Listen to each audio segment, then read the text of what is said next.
Allez, je pense que nous allons pouvoir démarrer ce webinaire. Donc, bonsoir à tous, je suis le docteur Mercurelli.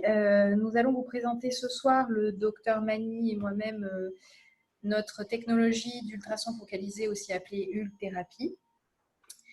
N'hésitez pas à poser des questions tout au long de la session, nous y répondrons à la fin de la présentation. Voilà, je vais laisser le docteur Mani se présenter et démarrer ce webinaire. Donc, bonsoir à toutes et à tous. Donc, je suis le docteur Clément Mani. Je suis à la clinique d'Elmar depuis quelques mois. Je m'occupe du département amaigrissement, mais également des injections et notamment de l'ultérathérapie qu'on vous présente donc ce soir.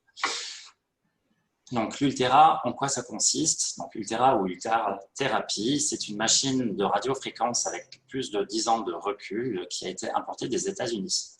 Elle utilise la technologie de LiveView, c'est-à-dire Height Intense Focalized Ultrasound, qui va être couplée à une machine d'échographie, et tout ça en une seule pièce. L'échographie va pouvoir nous permettre un meilleur guidage pour un meilleur traitement, et les LiveView va nous permettre de créer, via des rayonnements d'ultrasons microfocalisés, des points de thermocoagulation. Donc avec ces deux technologies couplées en une seule, on va permettre un meilleur traitement adapté, optimal et sécuritaire. Le but étant d'avoir un effet lift sans chirurgie, donc une remise en tension des tissus de façon non invasive. Pourquoi? Parce qu'il faut une bonne indication forcément.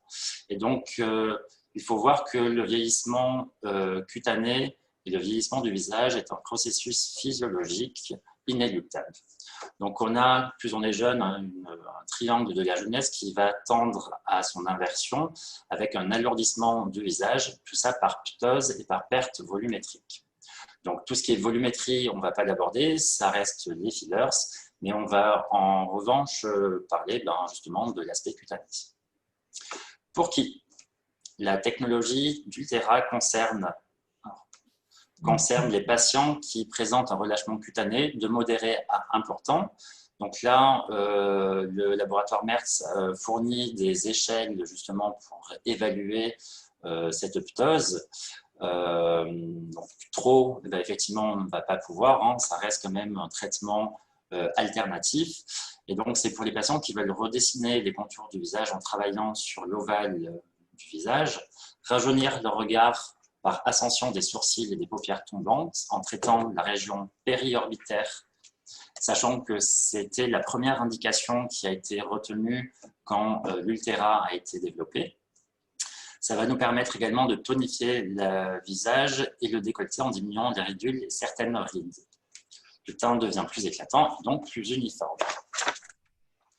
Ça concerne donc les patients soit trop jeunes, soit qui ne veulent pas de chirurgie, justement pour éviter l'effet d'éviction sociale que la chirurgie entraîne. Le résultat est durable, il dure entre 12 et 18 mois, selon la qualité de la peau et selon l'âge.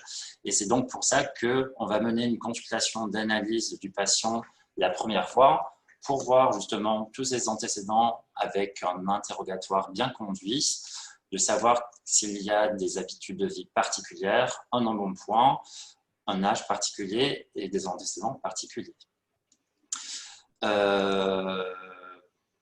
Donc, pourquoi? Comme je vous ai dit, c'est une solution alternative et notamment au niveau de la chirurgie. Donc, comme vous pouvez le voir, la chirurgie, donc vous avez le lifting chirurgical qui reste superficiel mais qui peut atteindre aussi les couches les plus profondes, avec, contrairement au laser et la radiofréquence, qui sont des techniques donc, qui vont rester assez superficielles. Là, on le voit sur la partie droite du schéma, que les ultrasons microfocalisés délivrés par l'Ultera vont pouvoir agir à différentes couches de la peau et donc peuvent avoir effectivement la même indication plus ou moins que le lifting chirurgical. Et toujours pareil, c'est pour éviter l'éviction sociale. Alors comment? Donc l'Ultera va créer comme je vous ai dit, des points de thermocoagulation. C'est-à-dire que les ultrasons qui sont délivrés normalement par une par une sonde d'échographie normale utilise un trajet linéaire. Là, on va faire un effet loop, c'est-à-dire qu'on va concentrer tous les rayonnements ultrasons, les micro-focaliser pour justement n'atteindre qu'un seul point et un seul, ce qui va permettre donc de pouvoir concentrer ces ultrasons, de faire une thermocoagulation. Donc, ça va avoir un effet calorique, c'est-à-dire de chaleur. Et selon différents paramètres, on va pouvoir agir sur une intensité, un espacement, une température ainsi qu'une profondeur contrôlée.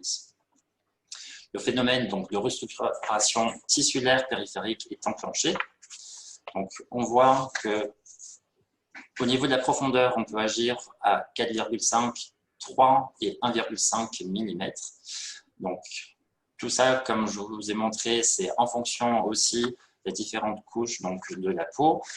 Comme pour faire un lifting chirurgical quelque part, on va atteindre dans un premier temps le SMAS, qui reste le système musculo-aponevrotique superficiel, zone de maillage musculaire sur lequel va reposer la graisse superficielle. Et ensuite, on va atteindre l'hypoderme et le derme. Au niveau de la température, donc, en moyenne, cette température est de 65 degrés. Ça va provoquer dans un premier temps la dénaturation du collagène et secondairement une néocollagénèse. Et enfin, on va pouvoir être précis, comme je vous ai dit, ces sondes sont micro-focalisées, c'est-à-dire qu'ils sont vraiment réunis en un seul point pour être le plus précis possible. Comment? Donc, ça va déclencher plusieurs cascades de réactions. Les points de thermocoagulation engendrés vont, dans l'hypoderme et dans le derme notamment, créer une inflammation immédiate qui va pouvoir dénaturer le collagène. Donc effectivement, on va le voir au cours de la séance que justement, il peut y avoir une réaction inflammatoire qui est que transitoire avec des sensibilités, non pas des douleurs, mais des sensibilités, ainsi que des chaleurs. Et donc, on va avoir une rougeur au niveau cutané. Donc, il va y avoir cette première inflammation qui va donc entraîner une cascade de réactions. Des protéines inflammatoires qui sont appelées des cytokines vont arriver et donc vont là aussi stimuler les fibroblastes qui sont les cellules qui sont dans le derme et l'hypoderme et qui vont produire les fibres de collagène et d'élastine. Donc, il y a tout d'abord l'effet inflammatoire qui s'estompe rapidement et on va laisser la nature prendre son cours. Donc, les fibroblastes vont petit à petit se mettre en place et c'est ce qui va expliquer le délai d'apparition des résultats entre 3 et 6 mois selon la qualité de la peau de la patiente et du patient. Donc, une fois que cette trame collagénique et d'élastine, notamment, vont être stimulés, et il va y en avoir plus, et bien forcément, il va y avoir un effet liftant de la peau et donc un traitement efficace de ce relâchement cutané.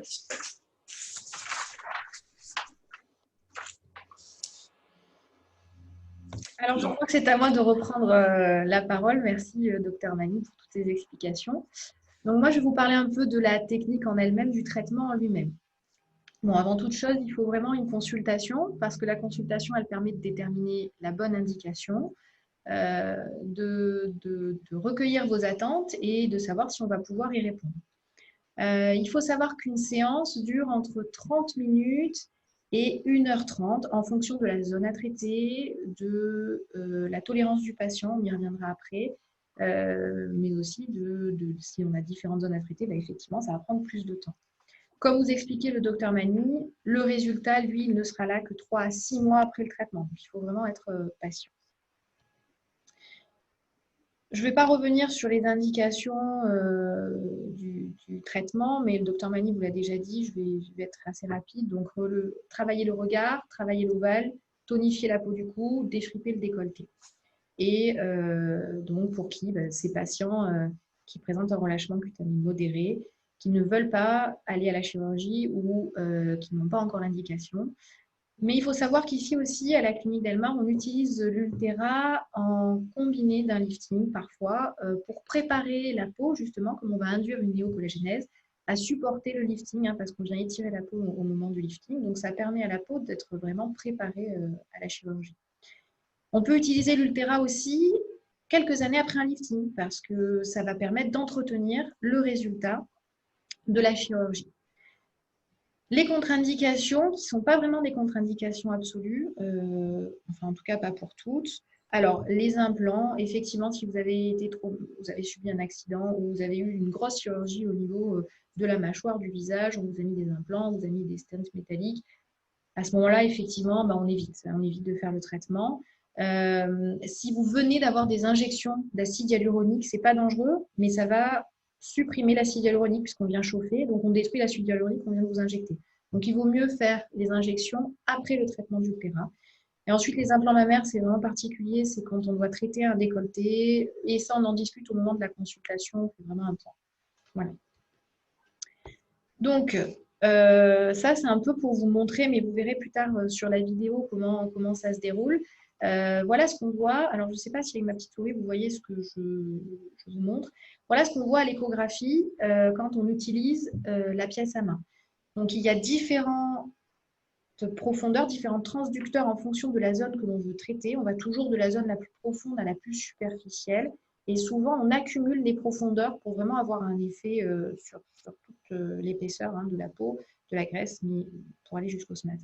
Ce SMAS, donc, il est ici sur l'échographie de la patiente. Vous voyez, il est à ce niveau-là. La profondeur du SMAS, sa situation, diffère en fonction des patients. Et c'est pour ça que le repérage échographique est indispensable et qu'il va avoir lieu avant chaque utilisation de transducteur pour être sûr de venir travailler au bon endroit. Et ce qui va nous permettre aussi d'éviter certains des effets secondaires, et ça aussi, on en parlera. Alors voilà une petite vidéo, en fait, une modélisation de ce qui se passe dans la peau. Hein, c'est pour que ce soit un peu plus concret pour vous. Donc voilà le transducteur qui vient créer, vous voyez, ces petits points de thermocoagulation au niveau du tissu conjonctif. Il n'y a pas d'effraction cutanée, c'est-à-dire que vous n'avez pas de trou dans la peau visible à l'œil nu. Et on vient travailler sur toutes les profondeurs. Et vous voyez sur la partie superficielle, au bout de plusieurs mois, que le collagène vient saturer le derme et on a une remise en tension, notamment donc, des ridules qui vont s'estomper, mais ici une remise en tension grâce au remodelage en fait, du SMAS qui se sera régénéré après ces points de thermocoagulation. Donc, je laisse la vidéo un peu continuer, comme ça vous voyez bien la remise en tension. Vous voyez, ça travaille. Et après quelques mois, on obtient le résultat. Et c'est toujours la même vidéo. Alors, ça, c'est pour vous montrer un peu le déroulement. Alors, c'est très bref, c'est vraiment pour vous montrer l'installation. Donc, vous êtes allongé. On passe d'abord par une étape où on nettoie la peau, on désinfecte. Donc, je vais passer un peu vite ici. On vient faire des tracés sur la peau. Alors, après, avec l'expérience, parfois, vous n'allez pas les tracer, mais souvent, on vient faire les tracés quand même pour bien repérer. Cette patiente, j'ai fait assez bas parce que je ne voulais pas travailler sur la partie haute des pommettes pour ne pas venir travailler parce qu'il y a eu des injections, parce qu'il y a eu des injections de graisse. Donc, je ne voulais pas toucher cette partie-là du visage. Mais généralement, on va beaucoup plus haut avec le transducteur. On arrive quand même à aller beaucoup plus haut pour remettre en tension. Donc, vous voyez, on fait des marquages, des repérages qui nous permettent alors d'éviter des zones un peu gâchettes. C'est des zones où passent des nerfs assez sensibles. Et une fois que le repérage est fait, on prend notre gel d'échographie, on prend la pièce à main, donc avec un transducteur de taille différente. Ici, c'est le plus petit transducteur, c'est vraiment pour vous montrer le repérage, comment se déroule. Donc, on met en route. On fait le repérage échographique. Voilà, et vous allez voir sur l'écran. Hop.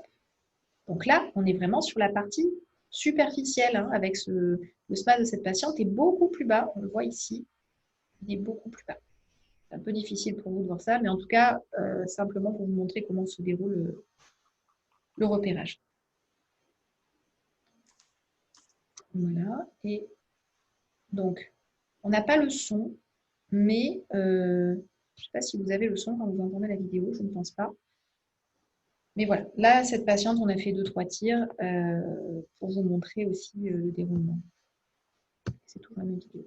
Donc, comme vous disait le docteur Clément Magny, nous n'avons pas d'éviction sociale après le traitement. On a des rougeurs, effectivement, assez rapidement après le soin et qui vont disparaître en moins d'1 heure avec un œdème transitoire. Et cette réponse, elle est importante parce que ça nous permet de savoir qu'on a bien travaillé et quand on sort de la séance, on a un aperçu de ce qu'on obtiendra à terme. Donc, c'est quand même important pour nous de l'avoir, cette rougeur et cet œdème. Par ailleurs, on peut avoir dans les jours qui suivent, quand vous allez toucher la peau, que vous allez vous démaquiller, vous allez passer votre crème, que vous allez simplement passer la main, une sensibilité au toucher qui peut perdurer et c'est normal. Pas d'affolement, ça disparaît aussi assez rapidement. On vous demande de ne pas prendre d'anti-inflammatoire pendant 1 mois et ça c'est très important. Le docteur Magny vous l'a expliqué, on crée une inflammation. Si vous prenez un anti-inflammatoire, vous annulez le bénéfice du traitement puisque vous luttez contre la réaction inflammatoire de votre corps. Donc si vous avez dans la suite, après le traitement, une rage de dents, vous avez des problèmes de dos, il faudra prendre autre chose que des anti-inflammatoires. Alors, quelques résultats maintenant, pour vous montrer un peu ce qu'on peut faire. Donc, cette patiente, par exemple, chez qui on est venu travailler l'ovale. Donc, vous voyez ici, on voit que le fripé a un peu disparu et surtout, on a une remise en tension. On voit ici cette deuxième patiente, cette photo, elle est importante parce qu'elle permet de bien voir que les ridules se sont bien estompés. Il faut savoir qu'on aime bien combiner avec l'Ultera des injections. Alors, ce n'est pas pour donner le résultat parce que l'Ultera va vraiment donner un résultat à terme, mais c'est pour accompagner la peau. On aime bien faire des injections de radiès pour induire une réaction enzymatique et demander à la peau de se régénérer encore un peu plus vite. Donc, cette patiente, c'est ce qu'elle a eu. Elle a eu de l'Ultera et une injection de radiès en nappage superficiel. Vous voyez le résultat qui est quand même 3 mois après assez impressionnant. Cette patiente, elle n'a eu que de l'Ultera au niveau de l'ovale du visage. Donc on voit que l'angle sous-mentonnier s'est redessiné, l'angle sous-mandibulaire s'est redessiné. On voit bien que voilà, on a une vraie remise en tension, mais aussi un angle qui est beaucoup plus joli. Vous voyez ici, 3 mois après le traitement. Ici, c'est 6 mois plus tard. Et voilà ce monsieur. Donc 6 mois plus tard. Alors ça, ce sont des regards. Le résultat est un peu plus subtil. Il faut avoir l'habitude. En l'occurrence, les patients sont assez contentes. On voit la queue du sourcil qui est relevée et on voit cette paupière qui était un peu tombante qui s'est surélevée aussi. Et ça, c'est 6 mois plus tard. Donc, les effets secondaires, on y vient. Alors, je vous en ai parlé, l'érythème, c'est la rougeur, un peu d'œdème. Alors, la douleur. C'est vrai que ce n'est pas un soin agréable, mais c'est tolérable. On a des solutions pour les patientes les patients qui sont un peu moins tolérants, qui ne sont pas très confortables durant le soin. On peut faire de l'anesthésie ou en topique ou par injection. Mais généralement, tous les patients le tolèrent assez bien. On peut avoir des petites ecchymoses. C'est rare, mais ça arrive. Là aussi, le repérage échographique est important. Mais en même temps, parfois, même si on fait très attention, eh bien, ça peut arriver. Là aussi, c'est transitoire et ça passe assez vite. Des effets sur les nerfs. Alors, moi, j'en ai jusqu'à présent jamais eu. On n'en a jamais eu ici, mais ça peut arriver, donc il faut quand même l'évoquer. Alors, une petite faiblesse musculaire ou des engourdissements transitoires, c'est possible, mais honnêtement, c'est assez rare. Des paresthésies. La paresthésie, c'est ce que je vous disais, c'est quand vous touchez le visage et que vous avez une sensibilité particulière avec des petits fourmillements. C'est possible, mais c'est quand même assez rare aussi. Lésions permanentes des nerfs, ça aussi, on a le repérage échographique, on sait où on travaille. C'est très important de le faire. Et si on prend bien le temps de faire notre travail, généralement, ça se passe bien. Des cicatrices, c'est pas vraiment des cicatrices, ça peut arriver, notamment au niveau du cou. Quand on vient travailler sur la partie la plus superficielle, on peut avoir comme des petites griffures, mais qui, elles aussi, disparaissent assez rapidement. Et honnêtement, ça aussi, ce sont des effets secondaires plutôt rares. Donc voilà, nous avons terminé pour cette présentation. On va maintenant répondre à vos questions. Docteur Magnier, est-ce que vous voyez les questions? Ou Je est-ce vois les que... questions, je les vois toutes même. D'accord. Alors, la première, c'est de savoir à quel âge on peut conseiller ce traitement. Ben, c'est justement le but de la première consultation, c'est de voir euh, s'il y a vraiment une indication ou non. Alors, à un moment donné, le docteur Mercurelli vous a montré un joli ovale qui a été redessiné. Je ne connais pas l'âge de cette patiente, mais on le voit que c'est plutôt une patiente assez jeune, entre 35, je pense, et 40, grand maximum. Donc, tout dépend en fait de beaucoup de choses, c'est-à-dire de vos antécédents, tout dépend de votre embonpoint, si vous avez perdu du poids, s'il y a beaucoup de choses. Et dès qu'il y a un relâchement cutané, comme je vous avais présenté au tout début, ça reste pour des relâchements cutanés de modéré à assez évolué, sans trop pousser non plus, hein. Donc on peut le faire assez tôt. Voilà. Est-ce que vous souhaitez rajouter quelque chose ou j'ai tout dit? Non, Ça c'est semble tout. être exhaustif. Alors Alors, après, mhm. est-ce qu'il faut refaire ce traitement? Ben là aussi, c'est la même chose. C'est dès qu'il y a un relâchement cutané, ben, faut savoir ce que vous voulez. Est-ce que on peut le refaire? Alors, comme on vous disait, hein, c'est entre 12 et 18 mois selon la qualité de la peau, selon l'âge, selon la prise de poids ou non.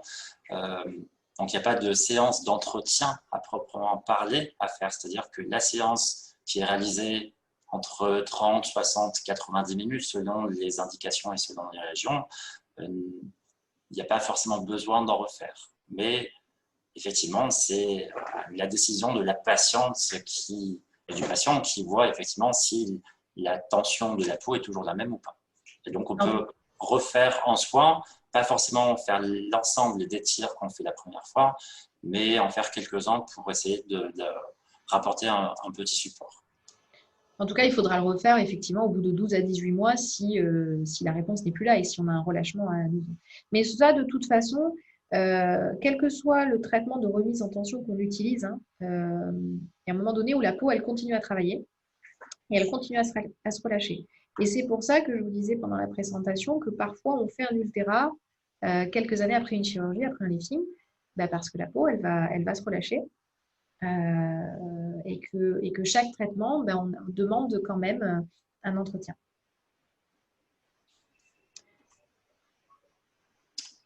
Alors, question suivante.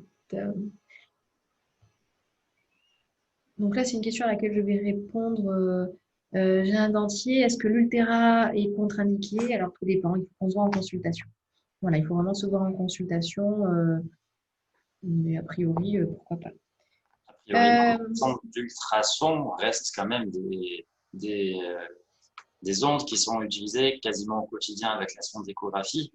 Et normalement, il n'y a pas on va dire, d'interaction avec tout ce qui est métallique. Alors, c'est vrai que, comme dit le docteur Mercurelli, il faut voir, c'est toujours la même chose. Tu as raison, tout dépend de la zone, tout dépend de l'intensité, tout dépend des nombres de tirs. Donc, il faudra analyser.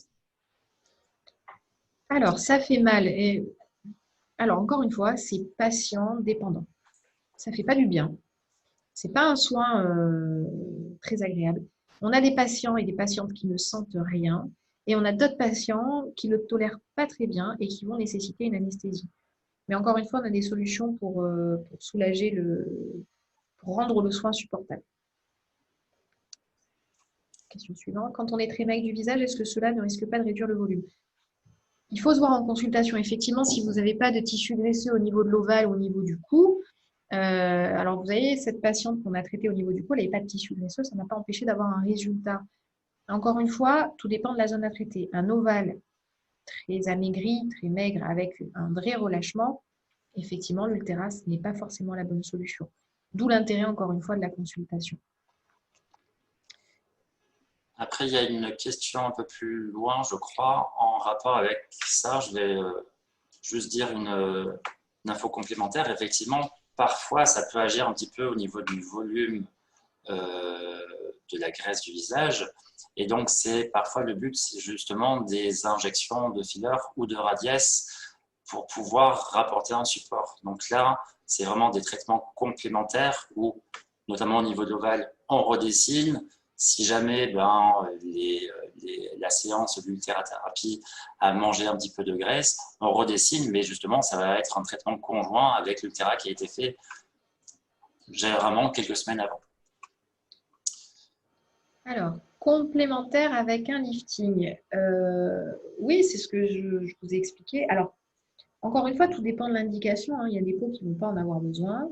Et il y a des peaux qui vont bien accueillir le traitement parce que ça leur permettra le jour du lifting d'avoir une réponse, une belle réponse. En fait, la peau va être redensifiée, le collagène sera présent, donc la peau va supporter l'étirement.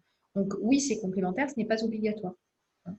Voilà. Mais ça, c'est encore une fois lors de la consultation avec le chirurgien ou avec un de nous qui permettra d'affiner la prise en charge. Ensuite, pour les prix, alors les prix, donc tout dépend de la zone à traiter. Pourquoi? Parce qu'en fonction de la zone à traiter, on n'utilise pas le même nombre de tirs. Les tirs, c'est le nombre de fois où on appuie sur l'appareil pour délivrer ces points de thermocoagulation. Donc au niveau de l'ovale, le tarif est de 1 600 €. Pour le cou, on est sur 1 000 €. Et pour le périorbitaire, on est sur 800 €. Pour le décolleté aussi, c'est 800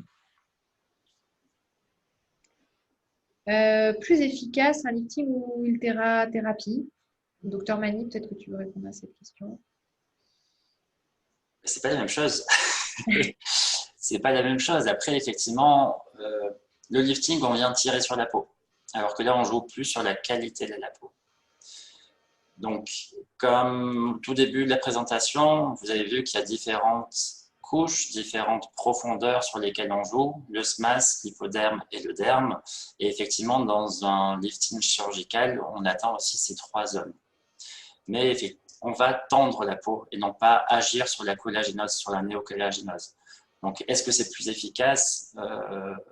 Ça, c'est toujours pareil, c'est en fonction de la réponse de la patiente, de la qualité et de l'âge. Et de l'indication. C'est ça. La différence avec la radiofréquence. Alors, la radiofréquence, on vient induire effectivement une réponse tissulaire, c'est-à-dire qu'on vient demander au collagène de se relancer, on relance l'élastine, on vient chauffer la peau à 41-42 degrés maximum pour induire une réponse tissulaire et on crée un raffermissement. Maintenant, la radiofréquence, ça s'entretient et c'est récurrent. C'est-à-dire que vous n'allez pas faire une séance de radiofréquence et c'est terminé. Il va falloir faire un protocole de radiofréquence et entretenir tous les mois avec une petite séance d'entretien. Mais on ne vient pas travailler sur le tissu conjonctif, donc le SMAS. Seule l'ultérathérapie le fait. Et c'est ça qui vraiment remet en tension et induit ce lifting médical. Alors, un lifting, mais oui, c'est ce lifting médical. La radiofréquence, c'est du raffermissement. C'est-à-dire que la peau qui gondole, elle va être un peu plus tendue, un peu plus dense. Voilà. Donc, on ne travaille pas du tout de la même manière et on ne travaille pas sur les mêmes profondeurs. La radiofréquence, c'est moins profond. Ce traitement est-il possible sur le corps? Alors, oui, c'est possible sur le corps. C'est possible sur le corps. Il faut, encore une fois, être prudent sur l'indication parce qu'on n'a pas forcément le résultat escompté si les attentes sont trop importantes.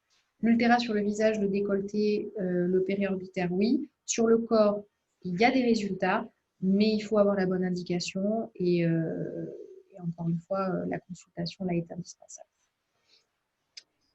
Un mixte avec les injections, c'est encore plus efficace. Oui, oui et non. On peut ne faire que de l'ultéra sur des patients qui ont vraiment un tissu graisseux assez important dessous et qui n'ont pas ce relâchement très prononcé. Maintenant, si on doit faire une injection de radiès, ça rejoint la question qui vient après, qu'est-ce que le radiès? Donc, c'est comme un peu... Alors, le mot va faire un peu peur, c'est un implant, mais ce n'est pas vraiment un implant. Ça va induire une réaction, une réponse enzymatique de vos cellules et de vos tissus. Le SMAS va se remettre en tension. Le radiès va finir de redessiner l'ovale. Mais ça, encore une fois, elle n'est pas systématique, l'injection de radiès. Elle est vraiment là, déjà pour des patients qui ne veulent pas attendre le résultat définitif, parce qu'il y en a qui veulent faire l'ultéra, qui ont compris que le résultat sera là 3 à 6 mois après, mais qui veulent quand même un résultat assez immédiat. Et ça, si on veut un résultat immédiat, sans injection, on ne l'a pas. Il faut vraiment attendre. Donc parfois, on a des patients qui veulent le résultat tout de suite, ben là, on injecte. Maintenant, c'est encore plus efficace, bien évidemment, le résultat il est d'autant plus important. Mais parfois, on a des patients qui n'ont pas l'indication de l'injection. chez qui l'injection n'est pas forcément nécessaire. Seul un médecin peut le faire. Ça a été un peu le parti pris ici à la clinique d'Elmar, selon les zones. On a des zones qu'on laisse faire à nos infirmières parce qu'elles sont formées, parce que c'est possible, notamment le décolleté et le cou. Ici, on a pris le parti de laisser faire les zones un peu plus sensibles par les médecins parce qu'il y a passage des nerfs et que effectivement, c'est quand même important de savoir où on travaille. Et enfin, dernière question, peut-on faire du sport ou se maquiller juste après? Oui. Oui. Alors, vous n'allez peut-être pas avoir envie de faire du sport juste après, hein. Ça dépend de comment va se passer la séance. Après, vous en voulez un peu au médecin, vous vous réconciliez avec lui quand vous avez le résultat, mais allez faire du sport tout de suite après, ça dépend des patients, hein. Voilà. Mais effectivement, oui, vous pouvez reprendre une vie tout à fait normale, vous pouvez aller travailler, vous pouvez aller au sport, vous pouvez boire un café, vous faites votre vie, après, il n'y a aucun problème. Mais toujours, ne pas prendre d'anti-inflammatoire, c'est la seule condition. Voilà. Et peut-on en faire toute l'année? Oui, pas d'éviction ni du soleil, ni du froid, ni de... Voilà, donc oui, on peut en faire toute l'année. Il n'y a aucun problème, puisqu'il n'y a pas d'effraction cutanée, il n'y a pas de trou dans la peau. C'est vraiment l'intérêt de cette technique, c'est qu'on va travailler en profondeur sans créer de lésions cutanées et sans être invasif. Ben, c'est tout pour les questions. Merci à tous pour votre attention. On se dit à très bientôt. Et puis n'hésitez pas si vous avez des questions sur cette technique, on sera ravis d'y répondre. Merci à vous et bonne soirée. Merci, au revoir. Au revoir.